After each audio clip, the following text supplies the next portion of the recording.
Okay, hear me out, guys. We just put a little bit of chocolate in here. And you know, some lightning. Oh snap, check this thing out. Bam, throw it. How's it going? My name is Himaniku. Do you like Stardew Valley? Yeah, me too. And I'm struggling to find a game that scratches that itch. However, here are 5 games that I look forward to and personally will be playing. And I think you'd like to as well. Have you heard about Cattle Country? No? Well, the announcement trailer has just launched last month. And my god, does it look good. But I'll admit, it's kinda leaning towards that, yo, quit copying Stardew Valley type of game at times, but check out some of this gameplay with me. You see the mining? Looks awesome. This game also offers deep-rooted Wild West quests and stories of romance, cattle drives, bandits, and robberies. In Cattle Country, you'll make your home on the range, working the land, and raising cattle from sunup to sundown. Check this out. You can just put your tent down wherever you want. How badass is that? More of this, please. It even has bandits. Not everyone in Cattle Country is warm and fuzzy. We're gonna need to protect our homestead and the community from shady characters. And as expected, we will get to know the townsfolk, hear their stories, and help them out, as making friends is essential in the wilderness. With 18 romanceable characters, we can take a chance on love and build deep connections. Also, this footage is from an unlisted video on the game developer's YouTube page, and I'll link it in the comments below, as it's different than the announcement trailer. I just really hope they don't copy too much of Stardew Valley, and just go big into that living off the land feel. Holy hand grenade, this game is beautiful. Hidden away from the world, Crimson Hollow is a magical town protected by a crimson moon, waiting for us to discover its mysteries. In this enchanting game, we're going to be able to dive into a world filled with crafting and creativity, exploring skills like mining, blacksmithing, fishing, herbalism, and alchemy to unlock our true magical potential. I mean, look at this art style. Looks so good. Crafting is also apparently a huge part of this game, as we'll be able to gather a variety of items and resources, allowing us to craft unique creations and even work on our own house, which looks like something I'm going to spend hours and hours on.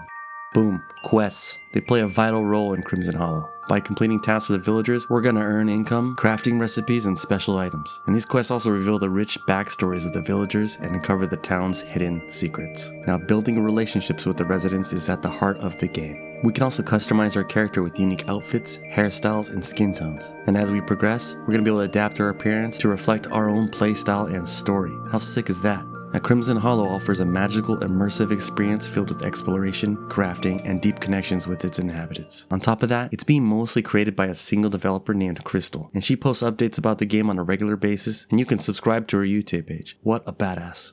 Witchbrook. Oh man. I'm sure many of you have heard about this game, but it looks like they have finally launched their Steam page on June 1st.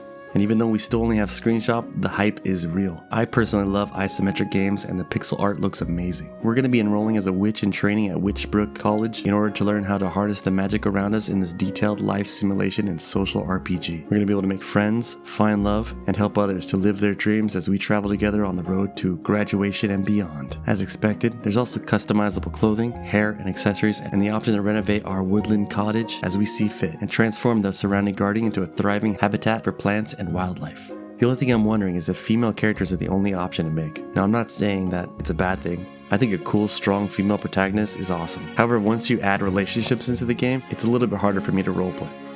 The Haunted Chocolatier. Oh man, this is an obvious one, and I'm sure it doesn't need much of an introduction, but here it is. Concerned Apes, the Haunted Chocolatier. Here's a quick breakdown, as I already did a 20-minute video about it that I'll link in the description below. The developer of Stardew Valley, Eric Barone, has been working on the game since 2021. It's called The Haunted Chocolatier. Unfortunately, updates have been few and far between, but from what we've seen, this game will focus more on combat and have a unique gameplay loop centered around running a chocolate shop. The trailer also shows that there's going to be a little bit of automation, with ghost helpers assisting in the shop. However, the extent of this automation is still unknown. Concerned Ape has also stated that the game will be vastly different than Stardew Valley, promising a fresh and exciting experience. I hope we get to craft more than sweets. I've come up with a few ideas myself. Okay, hear me out, guys. We just put a little bit of chocolate in here. And you know, some lightning. Oh snap, check this thing out. Bam, throw it.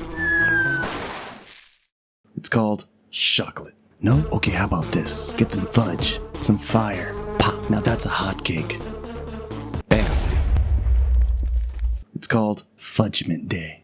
Alrighty, can't wait for Haunted Chocolatier? Me neither. Well, here's a similar cozy management game to hide you over until then. Imagine running your very own inn in a magical realm. Sounds pretty awesome, right? Well, that's exactly what we get from Traveler's Rest. Traveler's Rest started off as a passion project by one person and has grown into a larger team in less than a year, and is currently available in early access. So what can you expect from Traveler's Rest right now? Well, first off, the basic tavern and crafting features are already implemented. You can customize your character, craft all sorts of goodies like food, drinks, furniture, and more. Plus there's farming, brewing, cooking, and even carpentry. The game loop is highly addicting, and I'm excited to see where they go with it. Look at this, you can even rent out rooms to travelers.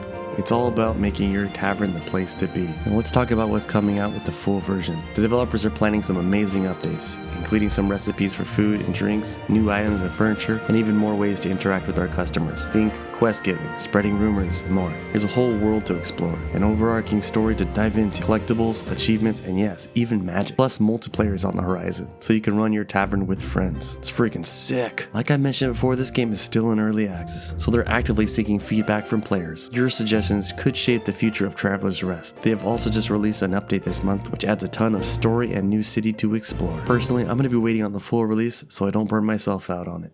Anyways, that's it really. There are a couple other games I could have put on the list, but I don't think they'd be worth your time. Don't forget to like and subscribe so I can finally get monetized, so Google stops taking the ad revenue for all my hard work.